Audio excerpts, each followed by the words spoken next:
The handcuffs went on in front of 30 witnesses. A police officer with a history of complaints grabbed a nurse by the arm in a hospital parking lot, twisted her wrist behind her back, and shoved her face first against the hood of his cruiser while her colleagues stood frozen in shock. She didn't scream. She didn't beg. She turned her head just enough to look at the people watching, her co-workers, two terrified teenagers, a security guard who took one step forward and then stopped. And she said nothing. Her silence was worse than any struggle would have been. The officer yanked her upright, snapped the cuffs tight, and walked her to his patrol car like she was nobody. She was not nobody. But nobody in that parking lot knew that yet. If this story already has you gripping your seat, stay with me until the very end, because what's coming will change everything you think you know about this woman. Hit like, subscribe so you don't miss a single part, and drop a comment telling me what city you're watching from. I want to see how far this story has traveled. The morning had started the way most mornings did at Callaway Regional Medical Center, badly. The hospital sat at the northern edge of Denton Falls, Montana, a mid-sized city that couldn't decide if it wanted to be a college town or an industrial hub, so it had settled uncomfortably into being neither. The ER took in farm accidents, highway trauma from the interstate 30 miles east, the occasional meth-related disaster from the struggling neighborhoods behind the rail yards, and on slow nights, the quiet emergencies that didn't announce themselves until they were already critical. It was not a glamorous hospital. The waiting room chairs had been patched with electrical tape. The vending machine on the second floor had been broken for 11 months. Half the nursing staff was running on coffee and spite. Nora Voss arrived at 6:47 a.m. for a shift that had technically begun at 6:30.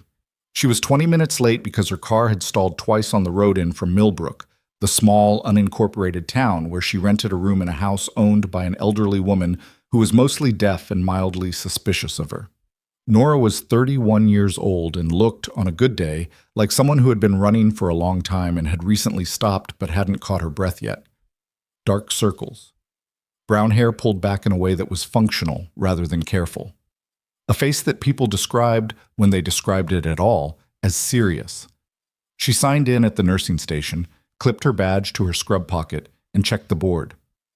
"You're already behind," said Delia Marsh, the charge nurse, without looking up from the computer. Delia was 53, efficient in the way of someone who had stopped having patients for inefficiency years ago, and she managed the ER floor the way a river manages its banks, by making everything move in the direction she had already decided it would go. "I know," Nora said. "What do I have?" Bed 4 is a chest pain waiting on labs.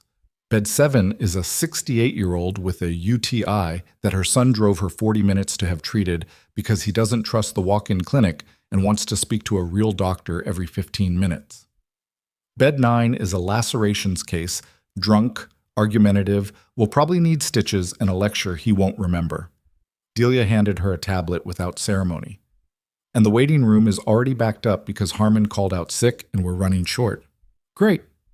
Welcome to Tuesday. Nora moved. She was good at this, not in a showy way, not in the way of the nurses who needed the chaos to feel alive, or who performed their competence for an audience. She was good at it the way a person is good at something they've done under conditions so extreme that ordinary emergencies simply don't register as emergencies anymore. She checked on the chest pain patient, a 44-year-old construction supervisor named Bill, who was convinced he was dying and equally convinced he would refuse to admit it. She adjusted his monitoring leads, reviewed his preliminary blood work on the tablet, told him plainly that his troponin was still pending, but his rhythm looked stable. He asked her 3 questions in a row, didn't wait for the answers, and then asked her if she was the doctor. "Nurse," she said, "can I talk to the doctor?" "Dr. Faherty will be with you when she's finished with a patient who's actively in distress. I'll let her know you're asking." He said something under his breath that she didn't catch and didn't ask to have repeated. She moved to bed 7, where Mrs. Caldwell, a small, precise woman with a silver braid down her back, and the expression of someone who had survived many indignities and was prepared to survive several more, was sitting upright and fully dressed, coat buttoned, purse on her lap, as though she had simply taken a wrong turn on her way somewhere more appropriate. "Mrs. Caldwell, I'm Nora. I'll be your nurse today. My son says I should have a catheter." Let's start with a urinalysis and see what we're working with. He read about catheters on the internet. I'm sure he did. Does it hurt when you urinate? Everything hurts when you're 68. That's not information. Nora almost smiled. I'll be right back with a collection cup and some instructions. She was halfway back to the supply station when she heard the commotion from outside. It started as noise, raised voices, the particular acoustic quality of a crowd doing the thing where it pulls back rather than forward, the involuntary retreat that people do when something in the environment has signaled danger. Then it got louder. Then someone came through the ambulance bay doors walking fast. Kevin, one of the registration staff, young and wide-eyed, and said, "There's police outside and it's getting bad." Nora set down the supplies she was holding. She went to the window first. 2 patrol cruisers were parked at angles in the visitor lot, not the proper patient drop-off lane. The visitor lot, which meant whoever had pulled in hadn't been responding to a call inside the hospital. A cluster of hospital employees who'd been heading to their cars at shift change had stopped and were standing in a loose half circle, not close enough to intervene in anything, close enough to see. Near the second cruiser, a uniformed officer had 2 teenagers pressed against the rear passenger door. Not physically restrained, but cornered. The kind of cornered that doesn't require hands because the body language of authority is enough. The officer was tall, built with the particular stockiness of someone who'd been athletic once and had let it calcify into bulk. He was gesturing with one hand, the other hooked in his belt, and even through the glass from this distance, Nora could read the posture. Contempt, performance, the specific staging of a man who was very comfortable with the situation being exactly this unpleasant. One of the teenagers, a girl, maybe 16, braids, a backpack still on her shoulders, was crying. The other one, a boy around the same age, was trying to look like he wasn't scared and failing. Nora went outside. She told herself she was going to assess the situation. She told herself she was just going to see what was happening. She walked out the main entrance and into the parking lot, and the morning air hit her with a cold edge that still surprised her after a winter and a half in Montana, and she crossed the distance between the doors and the cruiser with the unhurried deliberateness of someone who had walked into worse. "Don't care what your reason is," the officer was saying. "You don't loiter in a hospital lot. You read. There's signs. You see the signs?" "We were waiting for our mom," the boy said. His voice was careful, controlled in the way you learn to be controlled when you've had to be. "She's a patient. She's getting discharged. We were just, I don't want your story." The officer tapped the cruiser roof once, dismissive. "IDs, both of you." "We're minors," the girl said, barely above a whisper. "That's not what I asked." Nora stopped 6 feet away. "What's the issue here?" The officer turned. He had a broad face, pale, and small eyes that moved over her with the particular speed of someone assessing whether the interruption was worth engaging with. He apparently decided it wasn't significant. "Hospital personnel?" he said. "Yes. These kids have family inside. Is there something I can help clarify?" "Yeah, you can clarify by going back inside and doing your job." "I'm asking a question. They're not in violation of anything by being in this lot." The officer's posture changed. Small shift, barely visible. The weight moved forward onto the front foot. The jaw tightened. His name tag said Corville. Officer T. Corville. He had the look of someone who'd been told off by people who later regretted it. "This is a police matter," he said. "You don't have standing here." "I'm not claiming standing. I'm asking what they did." "Lady, my name is Nora Voss. I'm a registered nurse at this facility. These 2 are patients' family members in a hospital parking lot, which is not public property. If there's a reason to detain them, I'd like to understand it." The watching crowd had grown. 6 people, then 10, then more as word moved through the building the way it always does in hospitals, not loudly, but efficiently. Corville looked at them. Then he looked back at Nora, and something in his expression settled into the cold precision of a man deciding to make an example. "You're obstructing," he said. "I'm standing still. You're interfering with a police matter. You haven't told me what the matter is." His partner had gotten out of the cruiser by then.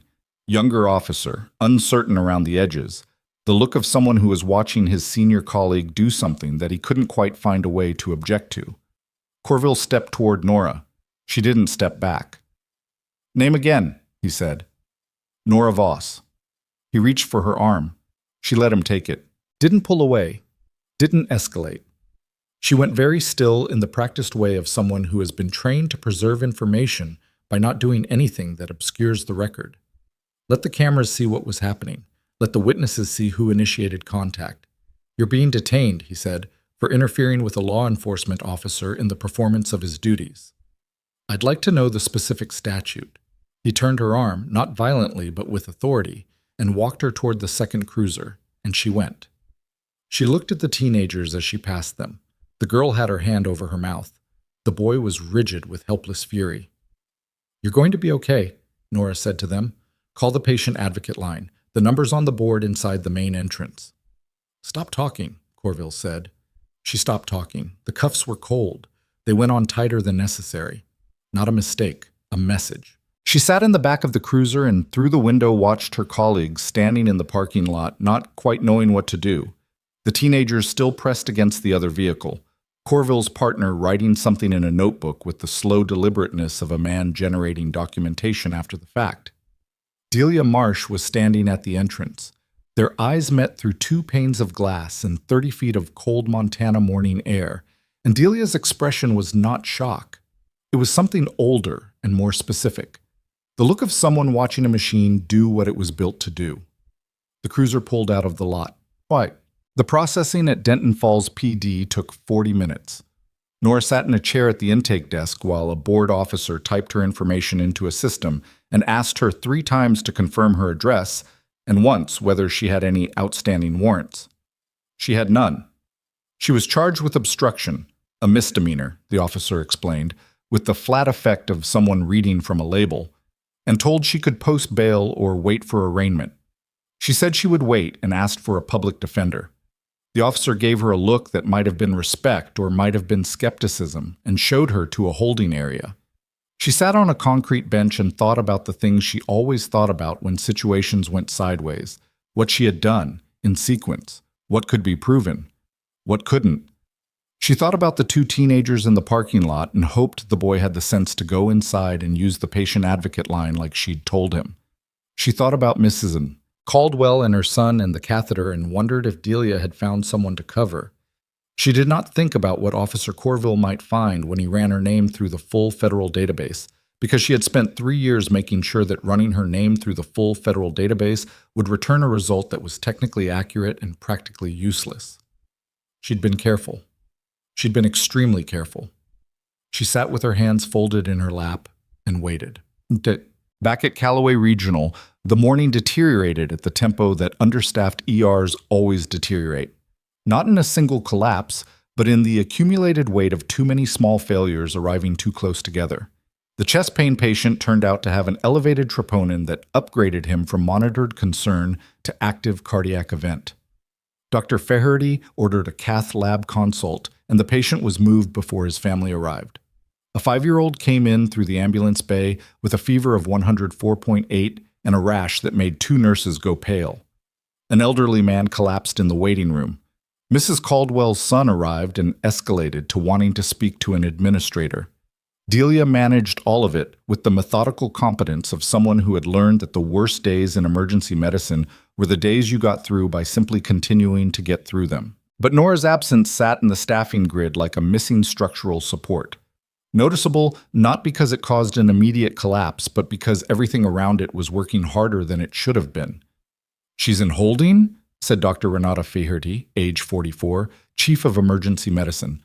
A woman who had the sharp-boned angularity of someone who slept too little and metabolized stress into precision.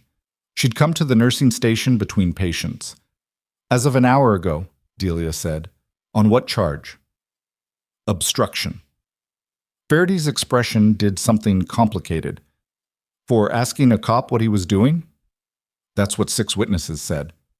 I want the incident documentation from whoever saw it. Names, statements, timestamps, and get someone from hospital legal on the phone. Already did the legal call. They're reviewing. Faherty looked at the board. Where are we on coverage? Thin.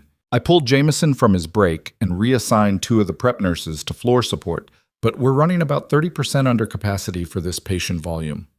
It's 11 a.m. Yes. It's going to get worse. Yes. Faraday exhaled through her nose and turned back toward the patient corridor. Keep me updated on Voss. I will. And someone find out who that cop's supervisor is. Nora had been in holding for 3 hours when the door opened and Corville walked in. He wasn't in uniform anymore. He'd changed into plain clothes, which meant this was off the clock, which meant something about the visit was personal enough that he wanted plausible distance from it. He pulled a chair to the other side of the table and sat. He had a manila folder that he set down without opening. You know you're not in a great position, he said. She looked at him. Obstruction, he continued, that's a misdemeanor, but it'll show up on your nursing license background. You file any kind of complaint against me, it becomes a whole thing, and those things drag on, and in the meantime you're suspended pending review, and by the time it resolves one way or the other, you've been out of work long enough that it's hard to get back in. Is this the part where you explain what you want? She said. He watched her for a moment. I want to know why you got in my face over 2 kids you don't know. I didn't get in your face. I asked a question. You were making a scene. There were already 2 police cruisers in a hospital parking lot with teenagers pressed against a car. The scene existed before I got there. He leaned back. The folder sat between them. He hadn't touched it. Here's what I know about you, he said. Rented room out in Millbrook, worked here about 18 months. Before that, you're hard to find. Prior employment, prior residence, it's thin, patchy. I run nurses' records through the state database every time I get a complaint, and most of them come back clean and boring, but yours? He tapped the folder. Yours has some interesting gaps. Nora said nothing. You want to tell me about the gaps? I'd like to speak with my public defender. His jaw tightened. I'm having a conversation. I understand that. I'd like to have my conversations with legal representation present. He stood up. He was doing the thing with his weight again, the small forward lean that was meant to communicate that the size of him was available as a factor in how this went. She had sat across from larger men in worse rooms, and the geometry of it no longer registered as threatening. It registered as data. You're smart, he said, which in his mouth meant the opposite of a compliment. Smart people make this harder on themselves. He picked up the folder and left. She sat for another hour before the public defender arrived, a young man named Felix who was carrying 3 other cases in a folder under one arm and apologized for being late before he'd even closed the door. They talked for 20 minutes. He confirmed the obstruction charge, confirmed the bail amount, confirmed that her case was likely to be dropped or reduced if she had no prior record, which she did not. He said he would file for a hearing within the week. She said thank you. He left. She sat on the concrete bench in the holding cell and turned over the conversation with Corville in her mind. The folder. The gaps in her record. The way he'd looked at the folder but hadn't opened it in front of her. He'd found something. Not everything. If he'd found everything, the conversation would have gone differently. But something had snagged in his background search. Something had flagged. She needed to know what. She needed to know how quickly that information would travel. And she needed to figure out whether the past 3 years of careful, quiet disappearing had just been undone by a Tuesday morning in a hospital parking lot. The call that changed everything came into Callaway Regional at 2:17 p.m. It came through the hospital's general administration line rather than the ER direct line, which was unusual, and it was routed to Dr. Faherty's office because the caller had asked specifically for the senior emergency physician rather than any named individual, which was also unusual. Faherty took it between patients, standing at her desk rather than sitting, because she rarely sat when she was at the desk. The caller identified himself as Major Dennis Haas, U.S. Army Medical Command, and he asked whether the hospital was equipped to handle a mass casualty event involving toxicological exposure of military origin. Faherty said, "Define the event." The major said, "We have personnel with exposure to a compound that behaves like a battlefield nerve agent variant. Non-conventional. We have 4 patients. 2 are in critical decline. The others are deteriorating. We're approximately 40 minutes out from your facility, and we need to know if you can receive. What's the compound? I can't discuss specifics on an open line. I need to know your capacity. We're an emergency care facility. Not a level 1 trauma center. Our hazmat protocols are, Dr. Faherty. The major's voice did not rise. It's simplified, which was in some ways worse. We are running out of time. I need a yes or no on receiving, and then I need you to get your most experienced staff ready, because what's coming in is not standard. Faherty looked at the whiteboard on her office wall where she tracked who was on shift, who was available, who was covering what. What kind of experience are you looking for specifically? She said. Combat medicine, triage under NBC exposure conditions, familiarity with CAS7, derivative compounds. A pause. I know that's a specific profile. I'm asking because we already ran regional hospital databases and your facility came back with a flag. A staff member with a military medical record. It's redacted, but the code designations are visible and they match what we need. Faherty's eyes went to the board, to the empty slot where one name was missing. The staff member with the military record, she said slowly. You mean Nora Voss? That's the name attached to the flag, yes. She's not here. A pause. Where is she? Faherty set down her pen. She looked at the board, at the clock, at the file on her desk that legal had sent up 2 hours ago about the morning's incident in the parking lot. Major Haas, she said, I need you to understand exactly what happened this morning. He listened.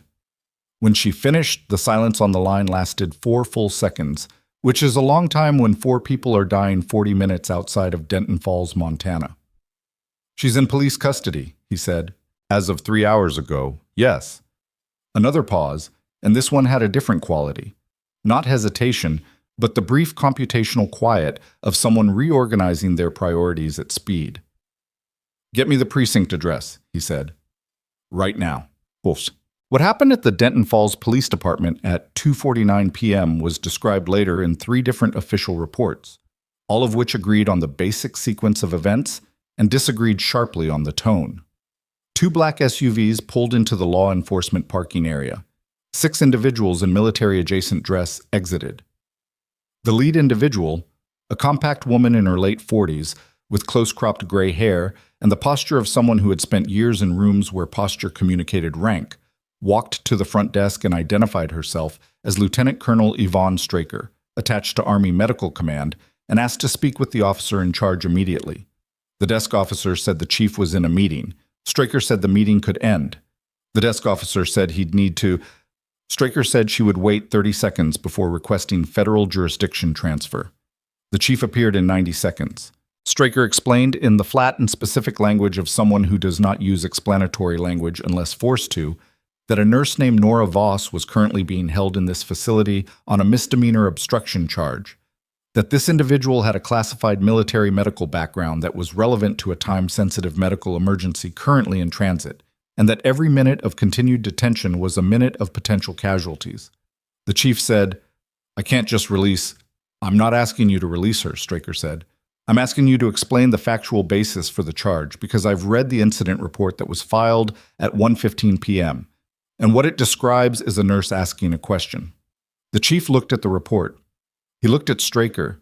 He looked at the 2 people flanking her who had said nothing and showed no signs of being about to say anything. I'll need to speak with the arresting officer, he said. Do that, Straker said. Quickly.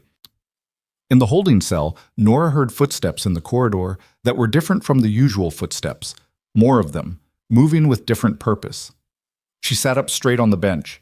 She had been sitting in the same position for 4 hours, and her back was stiff, and she had stopped thinking about Corville and his folder and started thinking about nothing in particular, which was a skill she had developed in other confined spaces, in other circumstances, and had never entirely lost.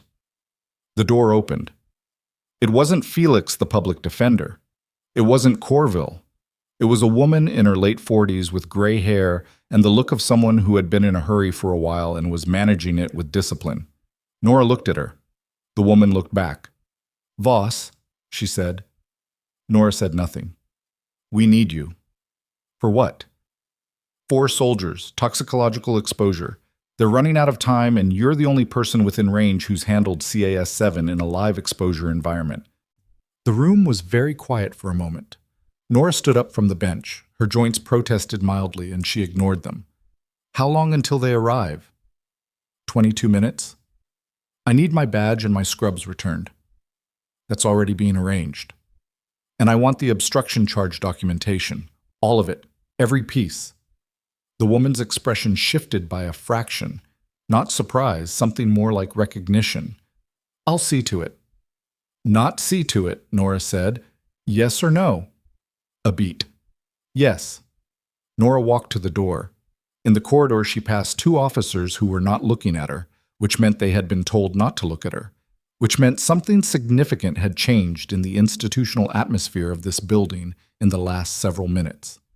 She did not look for Corville. She kept her eyes forward, her stride even, and she moved toward the front of the building where her belongings had been bagged and tagged and were now being returned to her by a desk officer whose expression suggested he had received instructions he didn't entirely understand. She signed the return form. She clipped her badge to her scrub pocket. She walked out the front door into the cold Montana afternoon.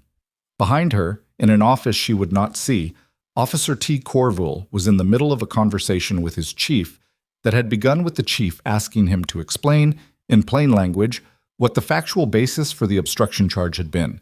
And Corville had started explaining, and somewhere in the middle of the explanation the chief had stopped him and said something quiet and specific that had changed the color of Corville's face from its ordinary pale to something that had no good name.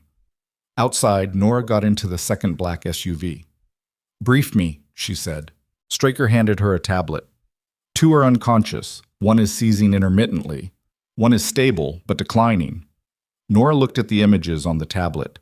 Clinical readouts, field notes, photographs of the exposure site. She read fast. Her eyes moved in the specific way they moved when she was processing information and nothing else. "This is the CAS-7 variant, or the modified compound," she said. "We believe modified. Field assessment shows secondary symptom cluster that doesn't match standard CAS-7 presentation. Then the protocol I used in Ghazni isn't going to work the same way." She kept reading. "We need a modified chelation approach, and I need to know what your field team administered before transport." Straker listed it. Nora listened without interrupting. When she finished, Nora said, "That's going to make 2 of the 4 harder to treat. The chelation they gave actually binds to the modified compound differently than it would to base CAS-7. We're going to need to approach this differently."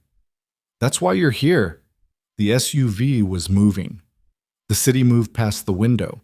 The scrubby familiarity of Denton Falls, the grain elevators at the edge of town, the interstate that ran east toward nothing particular, the mountains in the distance doing what mountains did, which was be there regardless of everything happening at their base.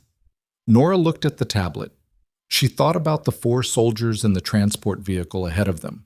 She thought about the field team that had made a medication decision that was going to complicate treatment.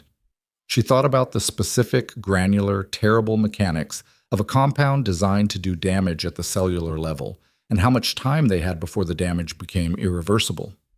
She did not think about Corville. She did not think about the holding cell. She did not think about the folder with the gaps in her record, or what it had flagged, or how far that flag had already traveled through systems she couldn't see.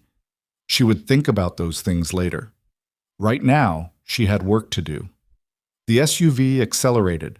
Callaway Regional's roofline appeared ahead of them, the red and white of the emergency bay sign visible from 3 blocks out. Nora handed the tablet back to Straker and looked at the hospital and ran calculations in her head. What she would need, in what order, in what quantities, how fast, and whether fast was going to be fast enough.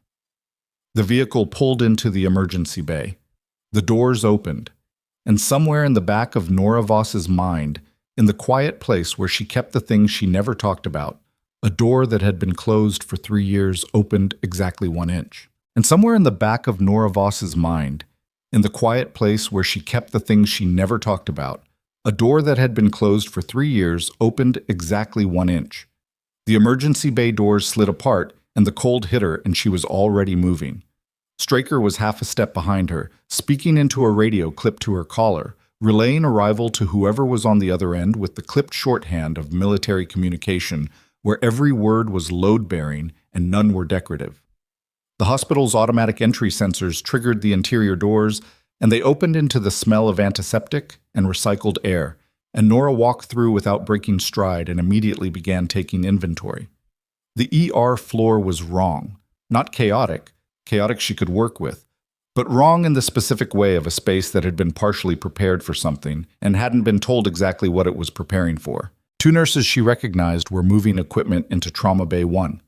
Dr. Faherty was at the central station with the look she wore during serious events, the one that made her face sharper than usual, stripped down to essential function. 2 people in dark jackets who were not hospital staff were standing near the intake desk, watching everything with the attentiveness of people who were there to observe rather than act. Faherty saw Nora and crossed the floor in 12 steps. "They're 8 minutes out," she said. 4 patients. I need the tox kit, the chelation stocks, and whatever benzodiazepine reserve you have. I also need someone to pull activated charcoal and hold it. I may not use it, but I want it available. We don't have a full tox setup for... I know, I'll adapt. What do you have? Faherty told her, fast, the way doctors speak to colleagues rather than subordinates. Nora listened and sorted the information the way you sort equipment in the field. What's useful, what's substitute, what's missing, and how missing matters. The chelation we have is going to be the problem, Nora said. They were given a field dose before transport. Wrong timing on top of this compound means we're fighting the treatment as well as the exposure. I need to flush 2 of them, the ones who received it earliest, before we introduce anything else. On what basis are you... The compound isn't standard CAS-7. It's modified. The field notes on the tablet Straker showed me, the secondary symptom cluster, the myoclonus presentation, the skin modeling pattern, that matches something I saw in a controlled exposure environment in 19. The standard chelation protocol binds differently to the modified compound. You end up with a precipitate that blocks clearance rather than facilitating it. But Faherty absorbed this with the speed of someone who had been taking in complex information under pressure for 2 decades. She didn't ask Nora to prove it. She looked at her for exactly 3 seconds and then turned to the nearest nurse. Pull the chelation from Bay 1. Hold the benzodiazepine draw. Get me a full saline flush setup, 2 stations, and find out what our activated charcoal stock looks like. The nurse moved. Straker appeared at Nora's left. The transport team needs to know your prep requirements before they arrive. I have them on radio. Tell them stop any additional chelation if they administered a second dose in transit. Nothing systemic introduced until I assess each patient individually. If any of the 4 are seizing, positional support only. No pharmaceutical seizure management until I say. Straker relayed it. From somewhere outside came the sound of tires, then the distinct compression-heavy idle of a military transport vehicle downshifting into a parking configuration. Nora pulled on gloves. She looked at the trauma bay, at the layout, at the distance between stations, and rearranged 3 pieces of equipment herself without asking anyone, moved the secondary cart 18 inches, repositioned the IV stands, checked the overhead light angle, and tilted it by hand. Delia Marsh was watching her from the doorway. Nora caught her eye. I need your 2 best trauma assist nurses, Nora said. Not fastest, best. The ones who don't freeze. Pilcher and Vang, Delia said without hesitation. Get them. The bay doors at the back of the building opened and the first gurney came through, and Nora stopped thinking about everything except the 4 people on 4 gurneys who were running out of time. The next 90 minutes were the kind of time that doesn't feel like time while it's happening. It has a different texture, denser, compressed, with the strange quality of lived experience where each individual action is completely clear and the whole of it becomes retrievable only in fragments afterward. Nora worked. She moved between patients with the efficiency of someone who had done this in environments that made a Montana ER look like a controlled laboratory setting, and she spoke in the specific shorthand of someone who expected to be understood and was calibrating her instructions to the skill level in the room, not the skill level she wished she had. Patient 1 was a male soldier in his early 30s whose name she didn't know and didn't need to, not right now. His vitals were cycling in the shallow range that precedes a cascade, blood pressure dropping, pulse elevated and irregular, respiratory rate compensating badly. The field chelation had been administered 45 minutes ago, which was the worst possible window. She assessed his skin presentation, checked his pupillary response, and told Pilcher to begin a slow saline flush while she set up the countermeasure sequence she was constructing on the fly from available hospital stock. From memory. From 3 years of deliberately forgetting things she apparently hadn't forgotten at all. Patient 2 was a woman, younger, whose exposure had been more recent and whose body was fighting harder, which paradoxically put her in less immediate danger than the first patient, but created a different complication. Her immune response to the compound was causing a secondary inflammatory process that needed to be addressed without introducing anything that would amplify it. Patient 3 was unconscious, had been since before transport. Nora did not spend time registering what that meant in human terms, because human terms were not useful right now. What was useful was the readout on the monitor and the color of his extremities, and the rate at which his pupils were or were not responding to light, which they were minimally, which told her the neural involvement hadn't progressed past a specific threshold yet. Patient 4 was the one seizing. The seizures were intermittent, 30 seconds on, several minutes off. And in the spaces between them, the patient was semi-conscious, which was the worst combination because it meant the brain was neither down far enough to be protected nor alert enough to metabolize what was happening to it. "No more benzos," Nora said to the nurse on that station. Vang, efficient and quiet, the kind of nurse who took instructions without editorializing. "I know that feels wrong. The seizures are toxicological in origin, not electrical. Pharmaceutical seizure suppression is going to interfere with the clearance pathway. We manage it positionally for now." Vang nodded. She looked like she wanted to ask a question and didn't. Faherty moved between stations and at one point came up beside Nora and said quietly, "Walk me through the clearance pathway you're using. I need to understand it if something changes and I have to take over." It was a good question. The right question, actually. The question of a physician who understood that knowledge transfer in a crisis is as important as the immediate treatment. Nora explained it in 45 seconds while drawing a blood sample on patient 1, the two activities happening in parallel without either suffering for it. Faherty listened, asked one clarifying question about the compound's binding mechanism, got her answer, and moved on. Straker stood at the edge of the room. She didn't intervene. She watched. 90 minutes in, patient 1 stabilized. Not recovered. Stabilization wasn't recovery, and anyone who confused the two hadn't been in a trauma environment, but the cycling stopped and his blood pressure found a floor it could hold. Patient 2's inflammatory response began responding to the approach Nora had taken, the specific combination of available stock that shouldn't have worked as well as it was working, but did. Patient 3's pupillary response improved marginally. Patient 4 had his 4th seizure and then, after it passed, didn't have a 5th, and an hour later was still not having a 5th, which Nora monitored with the vigilant skepticism of someone who knows that the absence of a symptom is not the same as the resolution of the problem. She didn't declare victory. She didn't say anything like that. She checked each patient in sequence, reviewed the monitors, adjusted 2 of the IV setups, and then stepped back from the center of the bay and stood at the sink and washed her hands for 45 seconds and looked at the drain. Behind her, she could hear Pilcher briefing the night shift nurse on patient 1's status. She could hear Faherty on the phone. She caught the words, "yes, stabilized," and then the rest was too low. She could hear Straker saying something into her radio that was clipped and specific, and ended with a phrase Nora couldn't make out. She dried her hands. She turned around. Straker was looking at her. "All 4?" Straker said. "Holding. 3 and 4 are going to need close monitoring for the next 6 to 8 hours. If patient 3 goes past hour 4 without deterioration, he'll probably make it. Patient 4, I want watched every 30 minutes. The seizure pattern could reestablish. What's your confidence level?" It was the kind of question that came from someone used to receiving percentage-based risk assessments, the military language of probability. Nora thought about it honestly for a moment rather than reflexively. 75 on patients 1 and 2, 60 on 3, 55 on 4.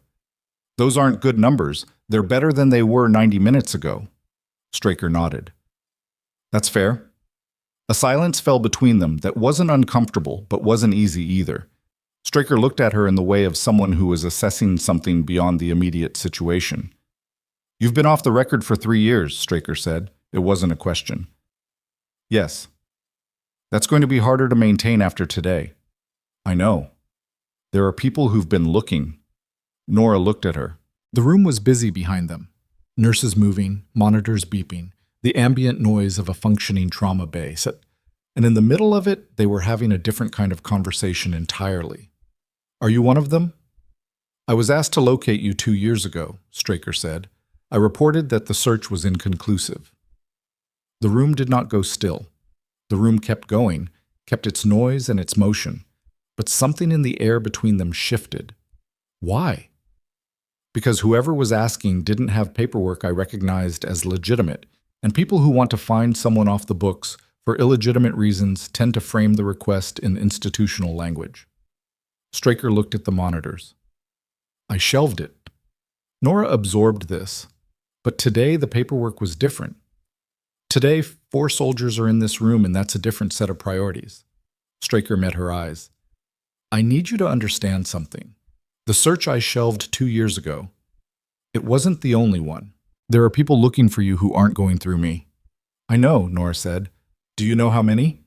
Nora was quiet for a moment. I know there are enough. Then you know that what happened today, Corville running your name through the state system, that arrest, the charge, all of it going through official documentation. That's a flag.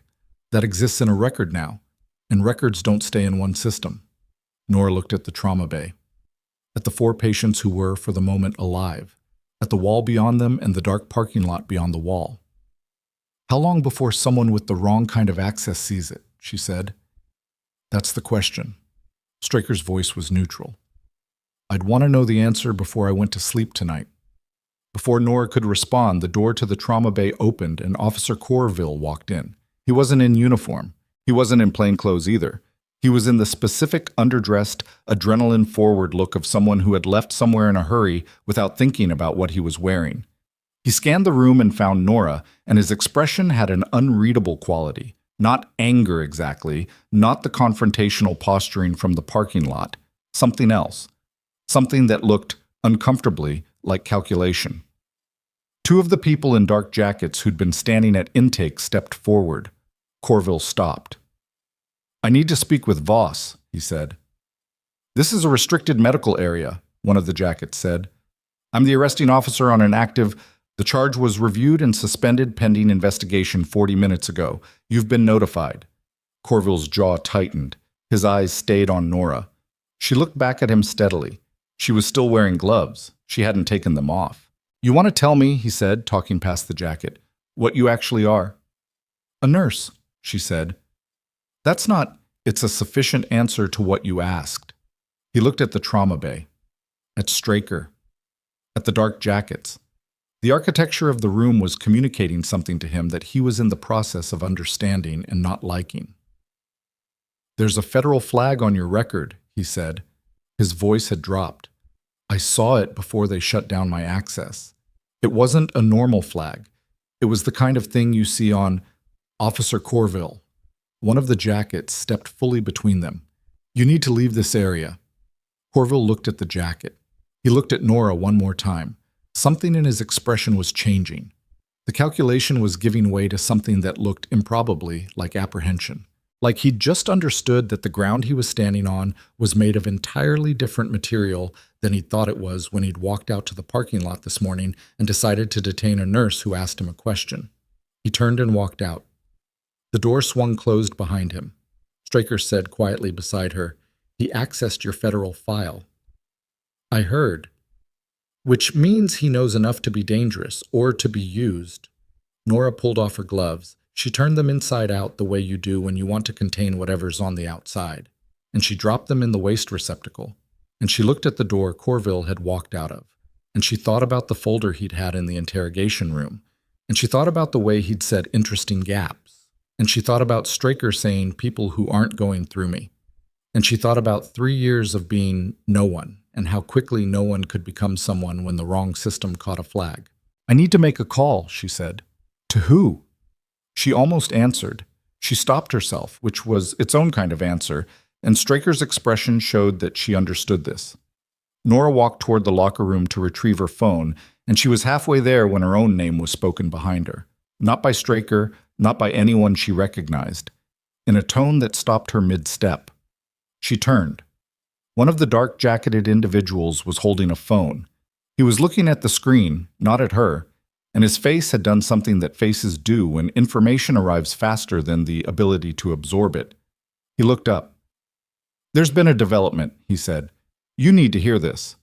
He crossed the room and handed her the phone, and she looked at the screen. It was a message. Short, 3 lines. She read it once, then she read it again.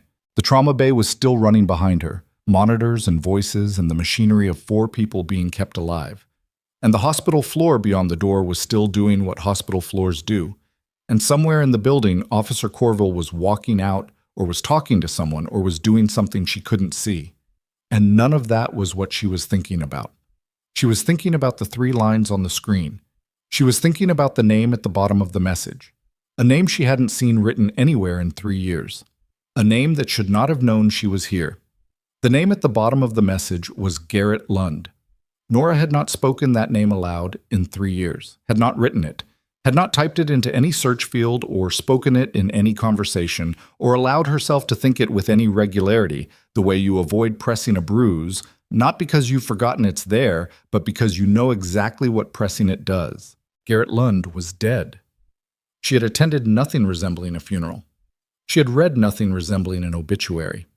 But she had received, through a channel that no longer existed, a confirmation from a source she had trusted more than most, that Garrett Lund had been killed in the spring of 2 years ago, in circumstances that the source described as staged, to look like a vehicle accident, and that the staging had been competent enough that the official record reflected an accident and nothing else.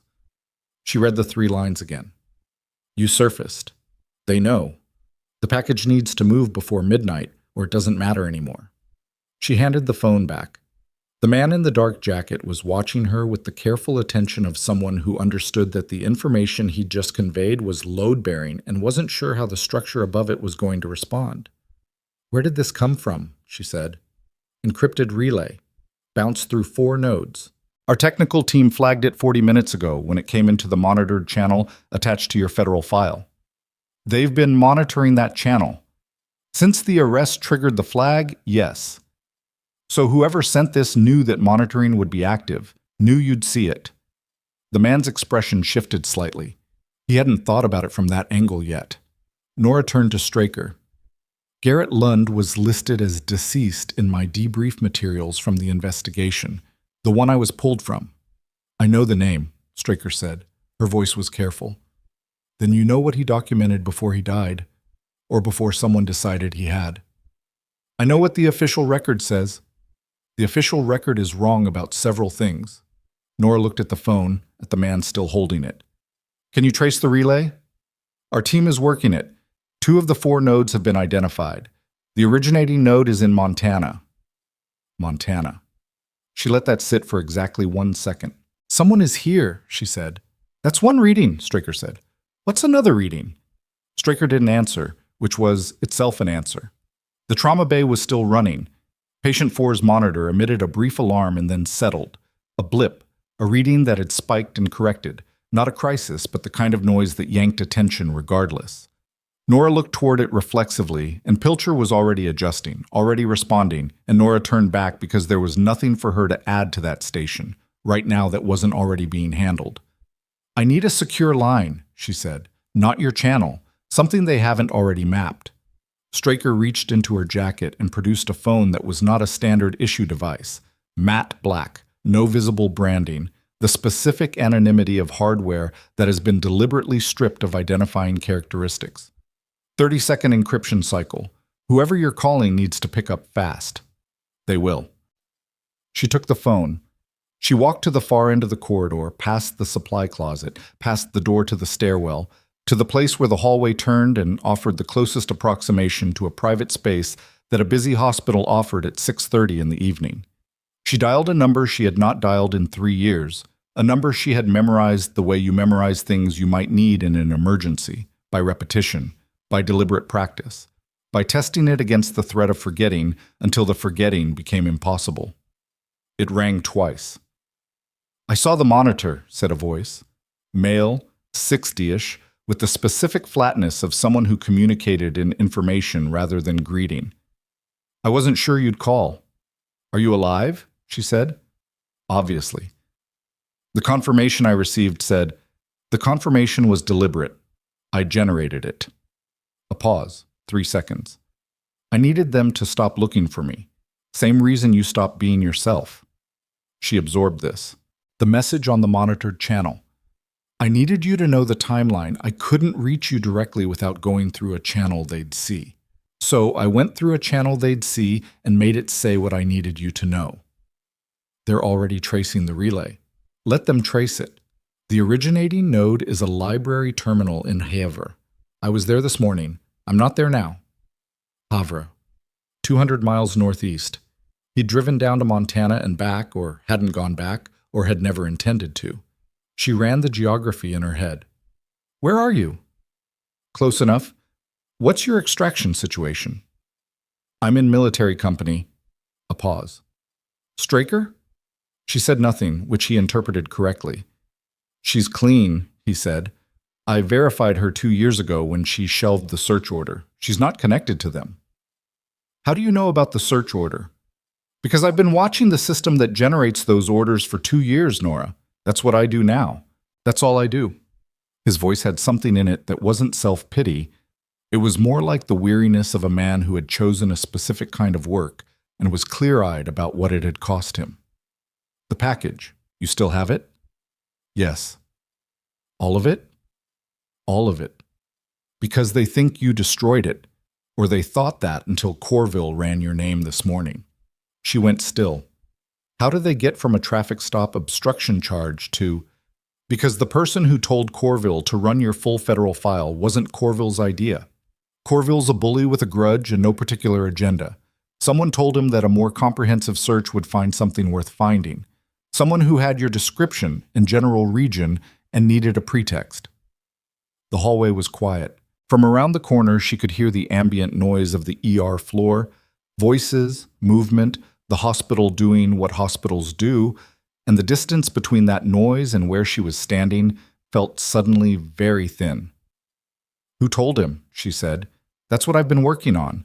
I have a name that I'm 70% confident in. I need another 6 hours to get to 90. I may not have 6 hours. I know. That's why I sent the message. He paused. The package needs to move tonight. Whatever you have, wherever it needs to go to someone who can use it before the people who are looking for it and find you in the same place. Moving it creates exposure. Leaving it where it is creates more. They know you're in Montana now. They know the city. It won't take them long to get from the city to the hospital to the room you're renting in Millbrook.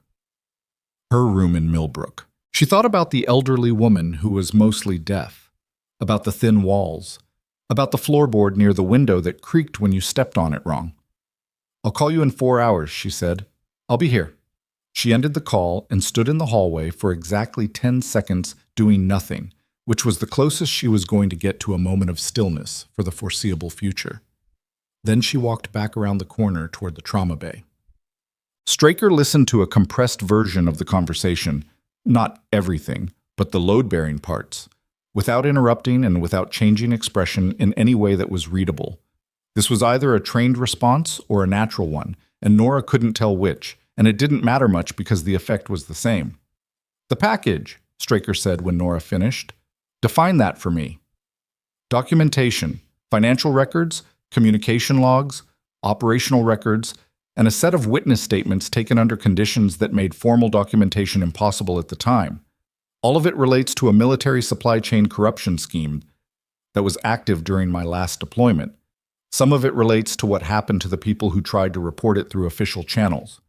What happened to them? 3 were reassigned to locations where records could be managed. 2 resigned under circumstances that were made uncomfortable enough to ensure resignation. 1 died in what was recorded as a training accident. She looked at Straker. I was the 4th person who tried to report it. I was given a different kind of pressure. And when the pressure didn't work, I was told informally that my options had narrowed to 2. Which were, walk away or stop being a problem permanently.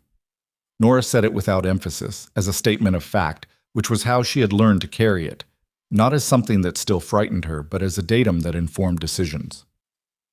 I walked away, but I kept the documentation. Straker was quiet for a moment. How high does it go? High enough that when I moved the first copy to a safe location, the person who helped me set it up told me to behave as though everyone above the rank of colonel in the relevant command structure was potentially compromised. I didn't think that was realistic at the time. She paused. I think it was realistic. Straker absorbed this with the stillness of someone recalibrating. You said all the documentation. How much? Enough. Contracts, payment structures, intercept logs, 2 recorded conversations. And the witness statements, 4 of them. People who saw specific transactions happen and were never formally deposed because the investigation was shut down before depositions were taken. Where is it? Not here. Not in Millbrook. She looked at the trauma bay. I built the storage structure so that I could access it from any location with a specific credential sequence. Physical redundancy in 3 locations, none of them connected to any identity I've used in the past 3 years.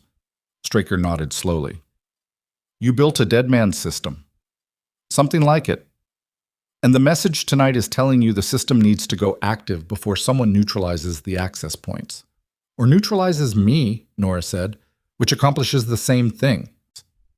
The man in the dark jacket had been standing 6 feet away through this exchange, close enough to hear, with the look of someone who was understanding for the first time the full shape of the situation he'd entered when his team had flagged an encrypted relay message on a monitored channel 40 minutes ago. I need to make some calls, Straker said. To who? People above the rank of colonel who I'm personally certain are not compromised. That's a shorter list than it should be, but it exists. Straker's jaw set in a way that communicated she found the smallness of that list specifically infuriating. Give me an hour. I told him 4. I have time. Nora looked at the trauma bay. I'm going to check the patients. She went back in. Patient 3 had improved. The pupillary response was now consistent and bilateral, which was the metric she'd been watching most closely, and his blood pressure had steadied into a range that was suboptimal but survivable. She stood at his bedside for a moment and looked at him. Young, mid-20s, the specific build of someone who did physical work professionally.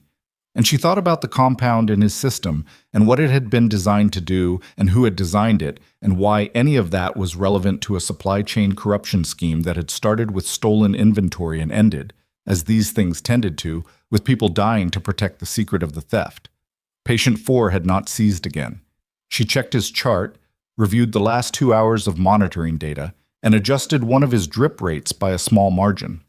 Vang watched her do it and then asked quietly whether the adjustment was for the compound clearance or for the inflammatory response, which was a good question, and Nora told her it was both and explained the interaction in a way that Vang could apply if the patient needed attention in the next few hours without Nora present. She was checking patient 2's labs when her phone buzzed. Not Straker's encrypted device, her own phone, which had been returned to her with her belongings when she left the precinct, and which she had not used since. She looked at the screen. Unknown number. Montana area code. She answered it. Voss? The voice was male, younger than Lund, with a rough edge that suggested either genuine agitation or performed agitation, and she couldn't immediately tell which. I need you to listen. Who is this? Someone who's been working for the wrong people and recently decided that was a problem. A pause, the sound of wind, an outdoor location. I was sent here 3 days ago. My job was surveillance. Locate the target, confirm identity, report back. Standard watch protocol. And the target was me. Yes. I've been in Denton Falls since Saturday. I was at the hospital this morning. I saw what happened in the parking lot. Another pause. I didn't tell them about the Corville situation because it wasn't my call to make and because I wanted to see how it played out. But tonight they're calling me for a report, and if I give them what I have, they'll be here by morning. Nora kept her voice level. What do you want? I want out. The simplicity of it. I want out, and I want whatever you have on these people to include the names of the people who hired me, because they're going to make me disappear too once this is over, and I know too much for them to do otherwise. You understand I have no way to verify anything you just told me. I understand that. Wind again. But I also know things about your documentation that I shouldn't know if I weren't connected to the people trying to find it. I know about the 3 storage locations. I know 2 of the 3 have been compromised. She stopped moving. Which 2? She said. The one in Billings and the one in Spokane. They found them 6 weeks ago. They've been watching both locations waiting for access activity. If you tried to pull from either one tonight, they would have had a location trace within minutes. The room was very still around her. Patient 2's monitor beeped at regular intervals, and Nora was aware of it and of nothing else except the voice on the phone and what it was telling her. 2 of 3 storage locations compromised. That meant the documentation wasn't as secure as she'd believed. That meant 3 years of careful construction had developed structural flaws she hadn't known about. That meant the only copy that still mattered was the 3rd one. "Why are you telling me this now?" she said. "Because my check-in is in 40 minutes, and once I make it, the timeline compresses. They'll move fast when they know you're confirmed here, and the hospital arrest is on record. They have someone with access to the federal documentation system. They already know about the flag Corville search generated. They're using it to build your current location profile. Someone with access to the federal documentation system, which meant the compromise wasn't just in the field.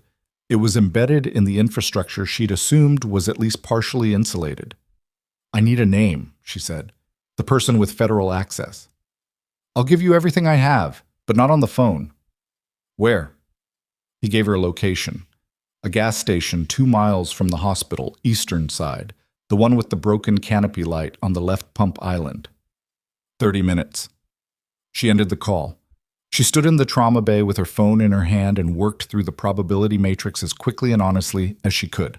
Unknown caller claiming to be a surveillance operative who wanted out. Specific knowledge about the storage locations that could only come from 2 sources. Someone connected to the people looking for her, or someone who had the documentation themselves, which was a set of 2 people, and she'd just spoken to one of them. She walked back to where Straker was on the secure line.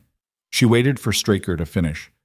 "I need to leave the hospital for 30 minutes, she said when Straker lowered the device. "That's not—" "I know. I'm telling you, not asking you. I need one of your people with me, and I need them to understand that their job is observation, not intervention, unless the situation requires intervention." Straker looked at her for a long moment. "What's at 30 minutes?" "A variable I need to assess in person." Nora held her gaze. "If it's legitimate, it changes everything. If it's not, I need to know that too. And if it's a setup, then I need your person there to extract me and report everything they observed." She said it flatly. "I've assessed this kind of approach before. I'm not walking in blind." Straker turned to the man in the dark jacket and said something Nora couldn't hear. He nodded once. 28 minutes later, Nora was standing at the eastern pump island of a gas station 2 miles from Callaway Regional, under a canopy with a broken light on the left side, in the cold Montana dark, watching a figure approach from the shadow beside the convenience store. He was younger than the voice had suggested, mid-30s, civilian clothes, the look of someone who worked outdoors, or was dressed to suggest someone who did. He stopped 10 feet from her. "Voss?" he said. "You have names for me," she said.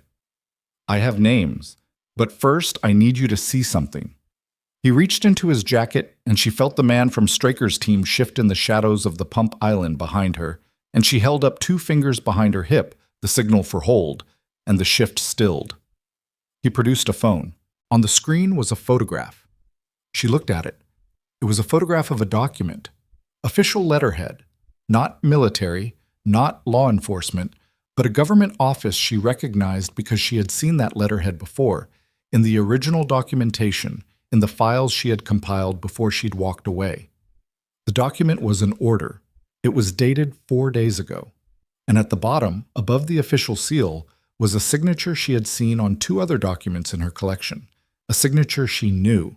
A name that belonged to a man who, according to every public record, had retired from public service 18 months ago and was by all accounts living quietly on a property in eastern Oregon. Senator Aldrich Vance, not retired, not quiet, still signing orders, the specific kind of order that, in the institutional language she had learned to read in the worst years of her life, meant one thing and one thing only: authorization for permanent resolution of a personnel problem. Her name was on the order, and the date on it was yesterday. Her name was on the order. She looked at it for 3 seconds. Not longer. 3 seconds was enough to read it twice and confirm what she was seeing, and spending more time than that standing in an open space under a broken light was not something the situation permitted. "How did you get this?" she said. "My contact inside the operation, the same person who told me the Billings and Spokane locations were burned." The man, he hadn't given her a name and she hadn't asked for one yet, held the phone steady. He wasn't performing calm. He was actually calm, or close to it, which was either a good sign or the specific quality of someone who was very good at what he did. Vance signed it yesterday from a property in Harney County. The order went through a private routing channel, not a government system. They're careful about that. But your contact is inside the routing channel, has been for 8 months, and they're willing to testify to that. A pause. They're willing to provide documentation. Testimony is a different conversation. She handed the phone back. "I need the name." "The Federal Access contact? The one running your file in the system?" "Yes." He looked at her for a moment, not calculating exactly, more like someone deciding whether the bridge would hold before he stepped onto it. "His name is Warren Priel. He's a civilian data administrator attached to the Defense Intelligence Liaison Office in Denver. He's been feeding location data and file access alerts to Vance's people for 14 months. Warren Priel. She filed it. "The name your contact isn't willing to say out loud," she said. "The person inside Vance's operation who's been managing the field side. Not Priel, the operational coordinator." His jaw tightened fractionally. "Doyle Mast. He runs a private security consulting firm out of Bozeman. 3 employees on paper, 12 in practice. Vance uses him for work that can't route through official channels." Mast Bozeman. She had heard the name once, peripherally, in a conversation she'd half overheard during her last weeks on deployment. It hadn't meant anything to her then. It meant a great deal now. "What's your name?" she said. He considered this too. "Reyes." "Reyes? Is that first or last?" "Last." "What do you need from me, Reyes, beyond including your employers' names in the documentation?" "I need a written record that I provided material cooperation, something that exists in a system I don't control, tied to a case file I can point to, so that when this breaks open, and it's going to break open, there's an official record of my cooperation that predates the arrests. That's what protects me." It was a rational request, not clean, not simple, but rational. "I can't guarantee what a federal case file will ultimately reflect. That's not my decision." "No, but your documentation establishes the timeline. If I'm in the timeline as a cooperating source before any of this goes formal, that matters. I'll include the contact and what was provided. The rest is above what I can promise." He nodded. One nod, clipped. "That's enough." She turned and walked back toward the pump island where the man from Straker's team was standing in the shadow, close enough to have heard everything, and they walked together back to the vehicle without speaking. She spent the drive back to the hospital running names, Vance, Priel, Mast, through what she knew about the documentation she had in storage, the third location, the one that hadn't been found. Straker was off the secure line when Nora walked back in. She was standing at the nursing station with her arms crossed, and the look of someone who had made several phone calls and received information that had recalibrated something important. "Sit down," Straker said. "I'd rather stand." Nora. It was the first time Straker had used her first name.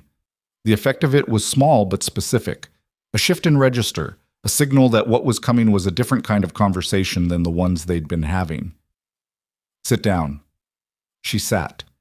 Straker pulled a chair and sat across from her, close enough that the conversation was private without requiring either of them to lower their voice to a whisper. "The calls I made. I reached 2 people I trust at the level this situation requires. I told them the outline, but not the detail, the outline. What you have, what it relates to, and the name Garrett Lunn. What happened?" One of them already knew the name, not from the official record, from a parallel investigation that has been running for 11 months inside a DoD Inspector General's office that Vance's people don't know exists. Straker looked at her steadily. They've been building the financial case from the outside in. Contract records, payment structures, shell company trails. They have about 60% of what they need. They've been stalled because the core operational documentation, the internal communications, the witness statements, is inaccessible to them. Nora understood where this was going before Straker finished the sentence. Because it's in my storage system. Because the people who have it went underground or were killed. Straker held her gaze. You're the 60% they're missing. The trauma bay hummed behind them. Somewhere on the other side of the floor, a monitor alarm went off and was silenced within 5 seconds. The hospital kept doing what it did. The third storage location, Nora said. How quickly can your people set up a secure transfer protocol? Give me a location and access methodology, and I can have the right people on it within 2 hours. I'm not giving you the location until the transfer is actively monitored by the IG office contact, not just your team. No offense. None taken. That's the right call. Straker almost, not quite, but almost, looked like she approved of this. I'll set up a 3-way verification. My contact, the IG liaison, and a federal prosecutor who's been attached to the financial investigation since month 4. Name: a USA Petra Gould, Denver office. Nora thought about this, about whether she had any way to independently verify Gould, about whether she had time to independently verify anything, given that the order with her name on it was dated yesterday, and Reyes had 40 minutes until a check-in he now wasn't going to make. Set it up, but I want to be on the call when the transfer is initiated, not present, on this call. Agreed. Nora stood. I have 2 names for the IG contact: Warren Priel, DI Liaison Office in Denver, Federal Database Access, and Doyle Mast, Private Security, Bozeman, Operational Coordinator for Vance's fieldwork. Straker's expression didn't change, but something in her posture did. A slight forward orientation, the physical manifestation of significant interest. Mast, you're certain on that name. Source with demonstrated credibility on 2 other data points I can independently verify. She paused. Do you know Mast? His firm applied for a federal security subcontract 14 months ago. The application was denied. I was on the review committee. Straker's jaw tightened. The application was denied because his background check showed connections to a procurement official who was under preliminary investigation. The official's name was redacted in the summary I received. I never found out who it was. They looked at each other across the clean, functional quiet of the nursing station. Vance's procurement office, Nora said. He was running the supply chain operation through a procurement official embedded in the contracting system. I have 3 documents that name that official. I didn't know until tonight that the person managing Vance's field operation had tried to get a federal contract through the same office. Which means the financial trail the IG office has been building and the operational trail you documented are going to converge. Straker said it with the flat precision of someone identifying a structural fact. When they put those 2 trails together, it's not a corruption case anymore. It was never just a corruption case, Nora said. The supply theft was the surface. What it was funding. That's what they killed people to protect. Straker was quiet for a moment. What was it funding? Nora looked at her. She thought about what she knew, about how much of it she had told anyone, about the years of carrying it alone and what that weight felt like, and what it felt like right now, standing in a hospital in Montana with 4 soldiers alive in the next room because of work she'd done in a room full of people who had treated her like a resource rather than a person. Get the prosecutor on the call, she said. I'll tell everyone at once. The next 2 hours moved in stages. First stage, Straker got Gould on the secure line. A USA Petra Gould was 47 years old, and Nora could tell this immediately from her voice. Not from the age itself, but from what that amount of time in a federal prosecutor's office does to the way a person speaks, which is to remove everything non-essential until what's left is very sharp and very precise and occasionally alarming in its directness. Gould asked 3 questions in the first 90 seconds that told Nora she had been working this case long enough to know exactly what the gaps were and exactly how significant it would be to fill them. Second stage, Nora walked them through the documentation structure. Not the content, not yet, but the architecture. 3 storage locations, 2 compromised, 1 intact.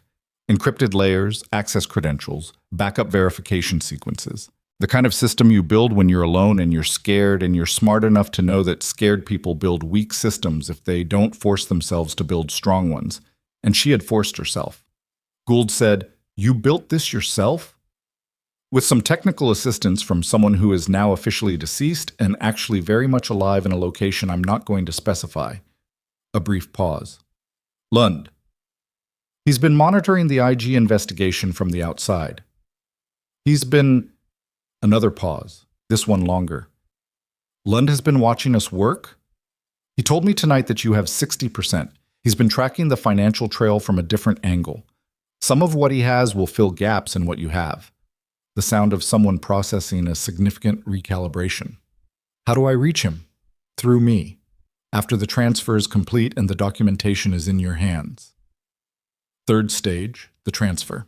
Nora provided the access credentials for the third storage location to both Straker's technical contact and Gould's office simultaneously, with a verification sequence that required confirmation from both before the files would release. It was the way she had built it, requiring two independent confirmation inputs so that no single actor could access it alone. She had thought, when she built it, that this made her feel safer.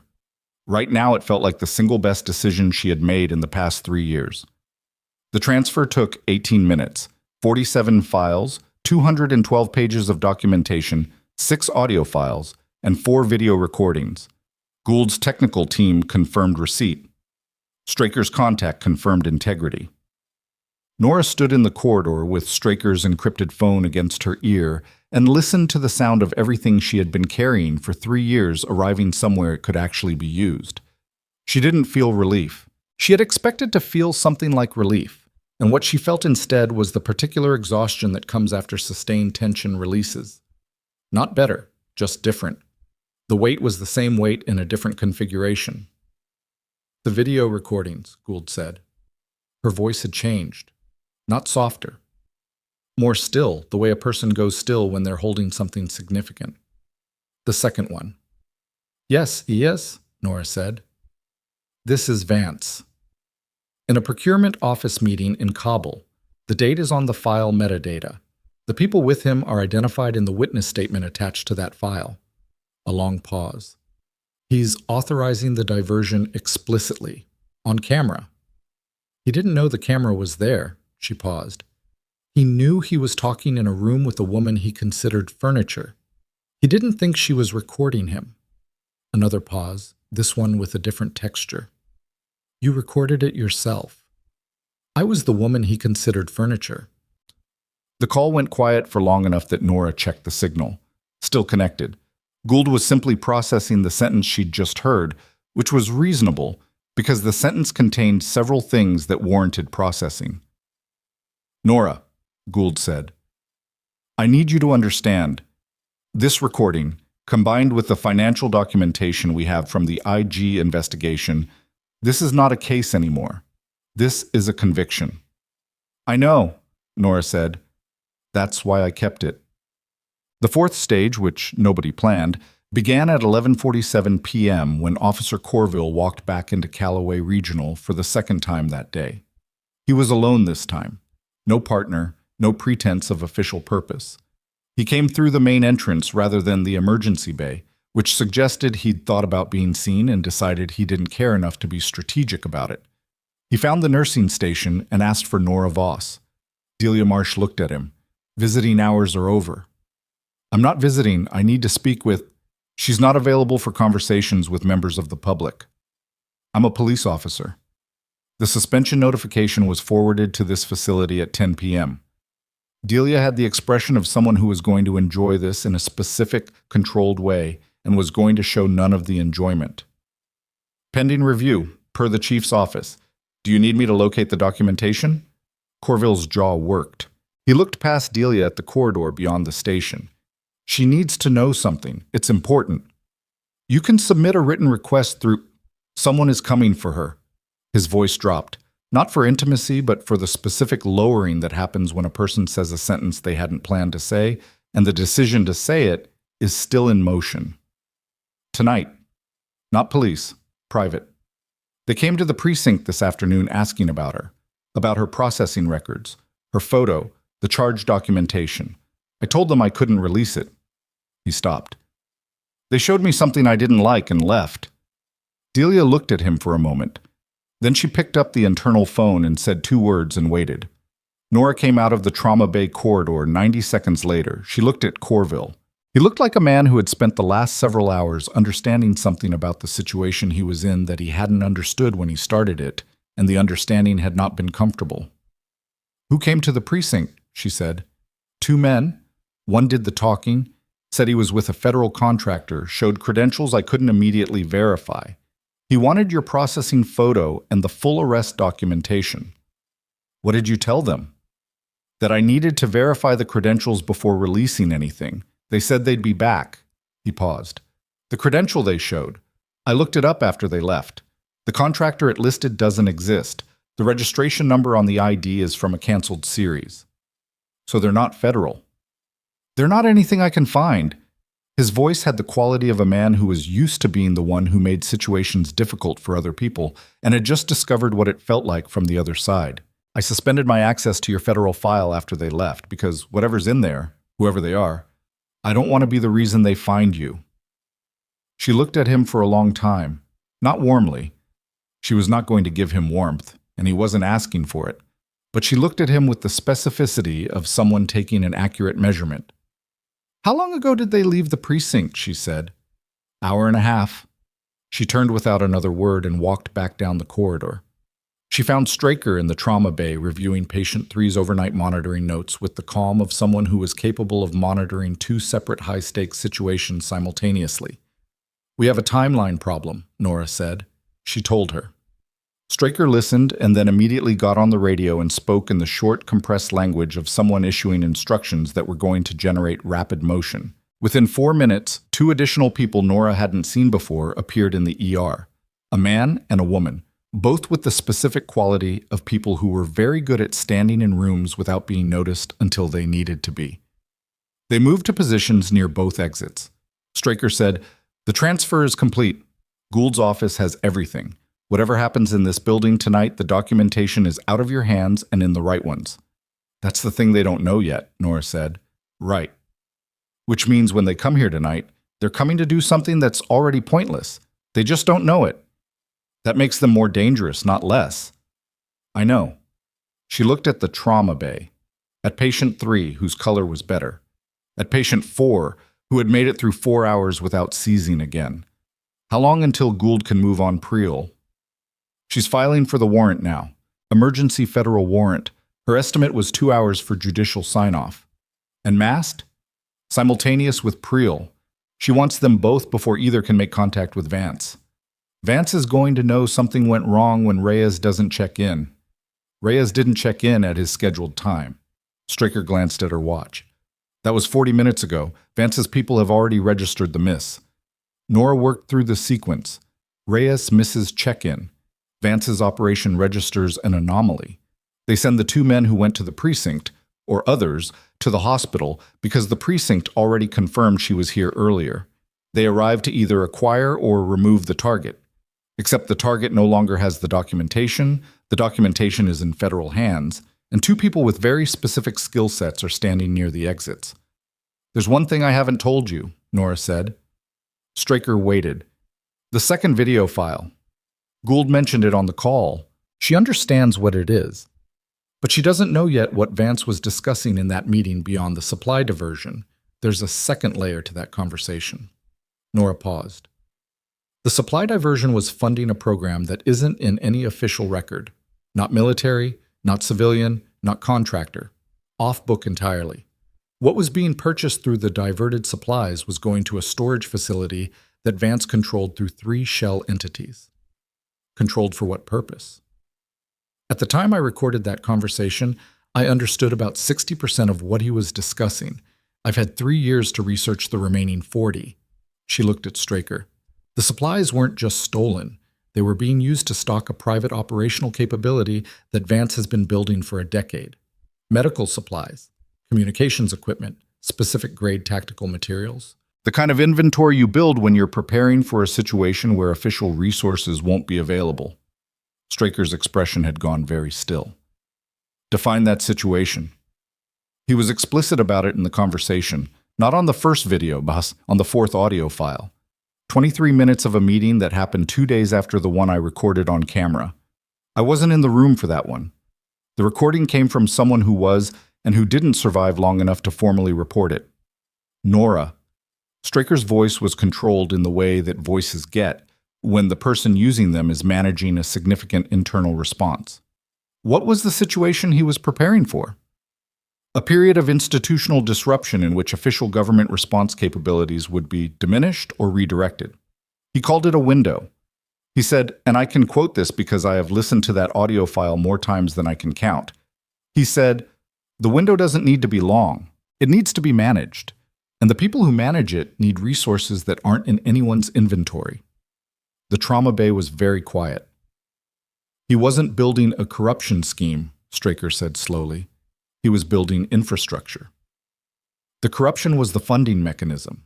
What it was funding was the reason for the cover-up. What it was funding was the reason people died to keep it quiet. Straker was silent for a full 10 seconds. Then she got back on the radio. The call she made was different from the earlier calls.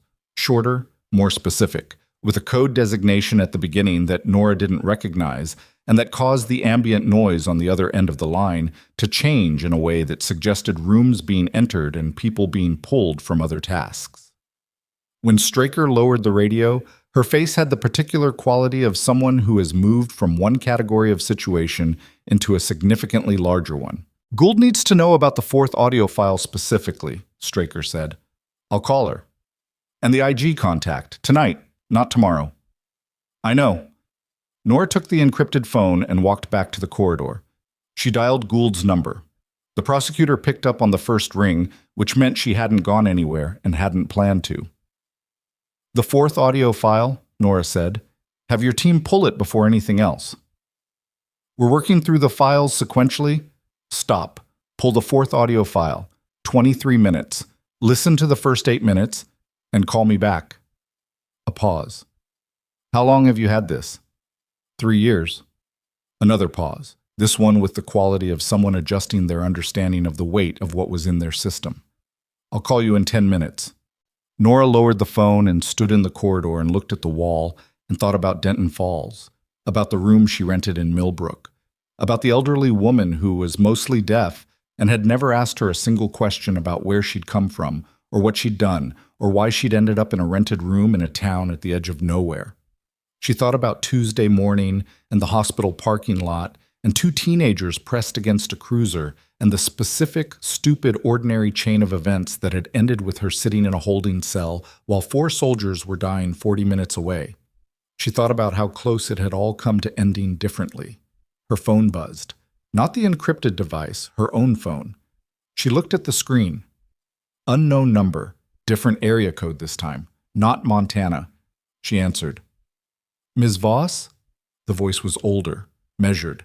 The voice of a man who had spent a long time in positions of enough authority that he had learned to use his voice as an instrument of control. She had heard it once before, in a recording, speaking about windows and managed disruption and resources that weren't in anyone's inventory. "Senator Vance," she said. A pause. Not surprised, he'd known she would recognize him.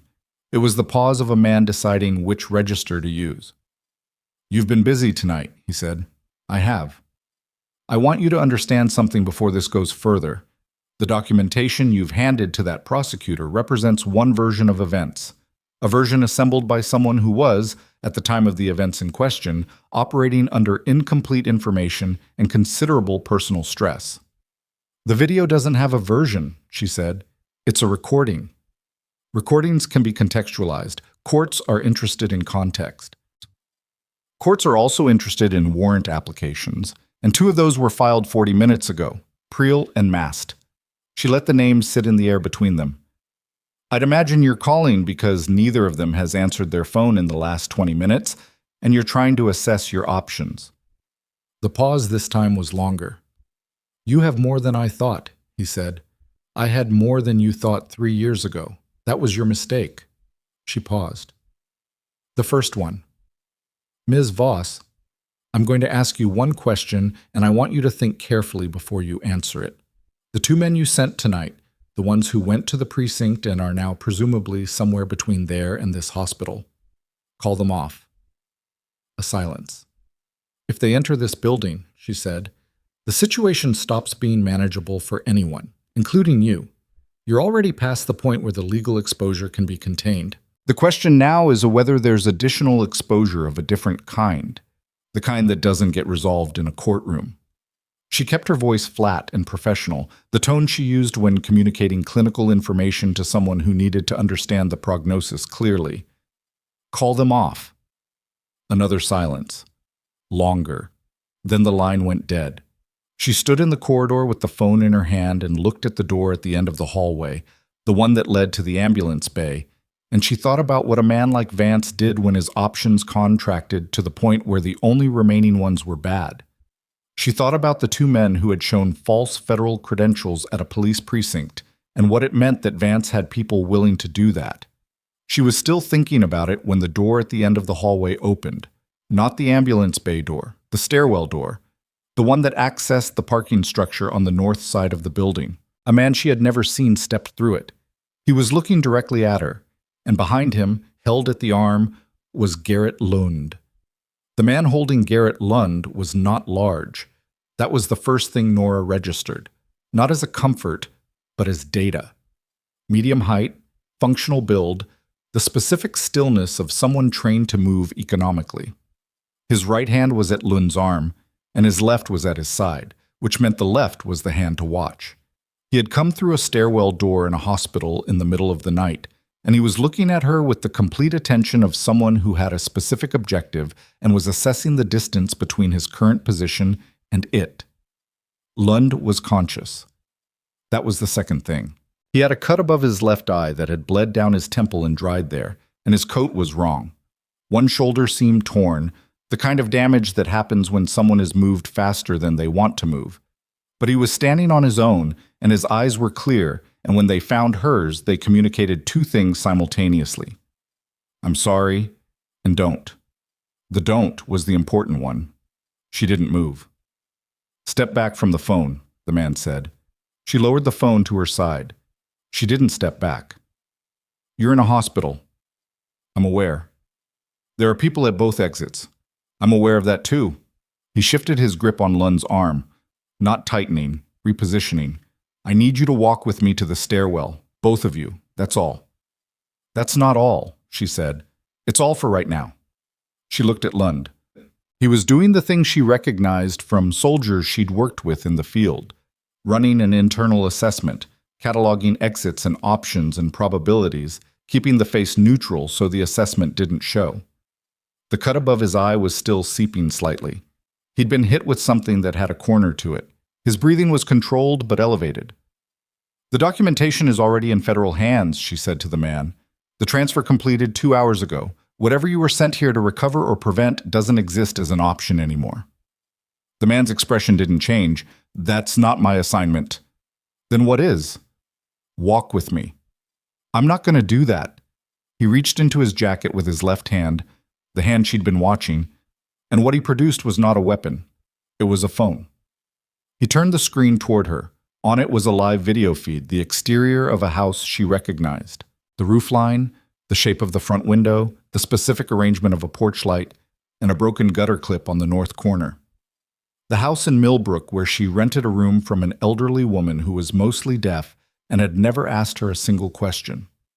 Inside the frame, barely visible at the edge of the window's light, a shape moved. She went to bed an hour ago, the man said. She's not part of this. Whether she stays not part of it depends on the next 60 seconds. Nora looked at the screen. She thought about 3 years of calculations and contingencies and the specific architecture of a disappearance built to protect not just herself, but the people around her who didn't know there was anything to be protected from. She thought about an elderly woman with a silver braid sleeping in a house in Millbrook, Montana, with no idea that the quiet tenant in her back room had spent 3 years carrying something that powerful people had killed to keep buried. She thought about what Vance had said on the phone.